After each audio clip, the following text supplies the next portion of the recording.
Step 3. Made a decision to turn our will and our lives over to the care of God as we understood Him. Practicing step 3 is like the opening of a door, which to all appearances is still closed and locked. All we need is a key and the decision to swing the door open. There is only one key, and it is called willingness. Once unlocked by willingness, the door opens almost of itself. And looking through it, we shall see a pathway beside which is an inscription. It reads, "This is the way to a faith that works." In the first two steps, we were engaged in reflection. We saw that we were powerless over alcohol, but we also perceived that faith of some kind, if only in AA itself, is possible to anyone. These conclusions did not require action. They required only acceptance. Like all remaining steps, step 3 calls for affirmative action, for it is only by action that we can cut away the self-will which has always blocked the entry of God, or if you like, a higher power, into our lives. Faith, to be sure, is necessary, but faith alone can avail nothing. We can have faith, yet keep God out of our lives. Therefore, our problem now becomes just how and by what specific means shall we be able to let Him in. Step 3 represents our first attempt to do this. In fact, the effectiveness of the whole AA program will rest upon how well and earnestly we have tried to come to a decision to turn our will and our lives over to the care of God as we understood Him. To every worldly and practical-minded beginner, this step looks hard, even impossible. No matter how much one wishes to try, exactly how can he turn his own will and his own life over to the care of whatever God he thinks there is? Fortunately, we who have tried it and with equal misgivings can testify that anyone at all, can begin to do it. We can further add that a beginning, even the smallest, is all that is needed. Once we have placed the key of willingness in the lock and have the door ever so slightly open, we find that we can always open it some more. Though self-will may slam it shut again, as it frequently does, it will always respond the moment we again pick up the key of willingness. Maybe this all sounds mysterious and remote, something like Einstein's theory of relativity or a proposition in nuclear physics. It isn't at all. Let's look at how practical it actually is. Every man and woman who has joined AA and attempts to stick has, without realizing it, made a beginning on step 3. Isn't it true that in all matters touching upon alcohol, each of them has decided to turn his or her life over to the care, protection, and guidance of Alcoholics Anonymous? Already a willingness has been achieved to cast out one's own will and one's own ideas about the alcohol problem in favor of those suggested by AA. Any willing newcomer feels sure AA is the only safe harbor for the foundering vessel he has become. Now, if this is not turning one's will and life over to a newfound providence, then what is? But suppose that instinct still cries out, as it certainly will. Yes, respecting alcohol, I guess I have to be dependent upon AA, but in all other matters I must still maintain my independence. Nothing is going to turn me into a non-entity. If I keep on turning my life and my will over to the care of something or somebody else, what will become of me? I'll look like the hole in a donut. This, of course, is the process by which instinct and logic always seeks to bolster egotism and so frustrate spiritual development. The trouble is that this kind of thinking takes no real account of the facts, and the facts seem to be these. The more we become willing to depend upon a higher power, the more independent we actually are. Therefore, dependence, as AA practices it, is really a means of gaining true independence of the spirit. Let's examine for a moment this idea of dependence at the level of everyday living. In this area, it is startling to discover how dependent we really are, and how unconscious of that dependence we are. Every modern house has electric wiring carrying power and light to the interior. We are delighted with this dependence. Our main hope is that nothing will ever cut off the supply of the current. By so accepting our dependence upon this marvel of science, we find ourselves more independent personally. Not only are we more independent, we are even more comfortable and secure. Power flows just where it is needed. Silently and surely, electricity, that strange energy so few people understand, meets our simplest daily need, and our most desperate ones too. Ask the polio sufferer confined to an iron lung, who depends with complete trust upon a motor to keep the breath of life in him. But the moment our mental or emotional independence is in question, how differently we behave. How persistently we claim the right to decide all by ourselves just what we shall think and just how we shall think. Oh yes, we'll weigh the pros and cons of every problem. We'll listen politely to those who would advise us, but all the decisions are to be ours alone. Nobody is going to meddle with our personal independence in such matters. Besides, we think there is no one we can actually trust.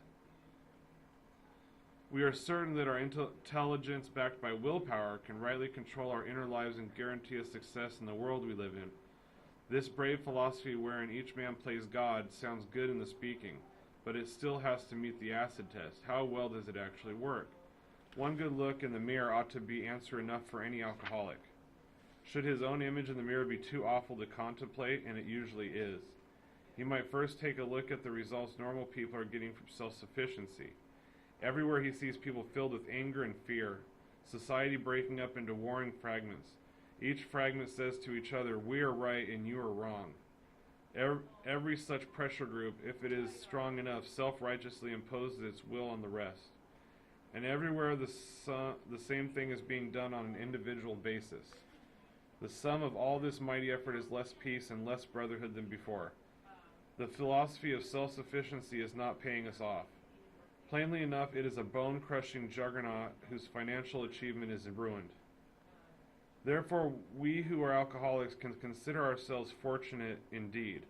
Each of us has had his own near-fatal encounter with the juggernaut of self-will and has suffered enough under its weight to be willing to look for something better. So it is by circumstances rather than by any virtue that we have been driven to AA, have admitted defeat, have acquired the rudiments of faith, and now want to make a decision to turn our will and our lives over to it. We realize that the word dependence is as distasteful to many psychiatrists and psychologists as it is to alcoholics. Like our professional friends, we too are aware that there are wrong forms of dependence. We have experienced many of them. No adult man or woman, for example, should be in too much emotional dependence upon a parent. They should have been weaned long before, and if they have not been, they should wake up to the fact. This very form of faulty dependence has caused many a rebellious alcoholic to conclude that dependence of any sort must be intolerably damaging. But dependence upon an AA group or upon a higher power hasn't produced any baleful results. When World War II broke out, this spiritual principle had its first major test. AAs entered the service and were scattered all over the world. Would they be able to take discipline, stand up under fire, and endure the monotony of a miserable war? Would the kind of dependence they had learned in AA carry them through? Well, it did. They had even fewer alcoholic relapses or emotional binges than AA people did at home. They were just as capable of endurance, any valor as any other soldier. Whether in Alaska or on the Salerno beachhead, their dependence upon a higher power worked. And far from being a weakness, this dependence was their chief source of strength. So how exactly can the willing person continue to turn his will and his life over to the higher power? He made a beginning, we have seen, when he commenced to reply upon AA for the solution of his alcohol problem.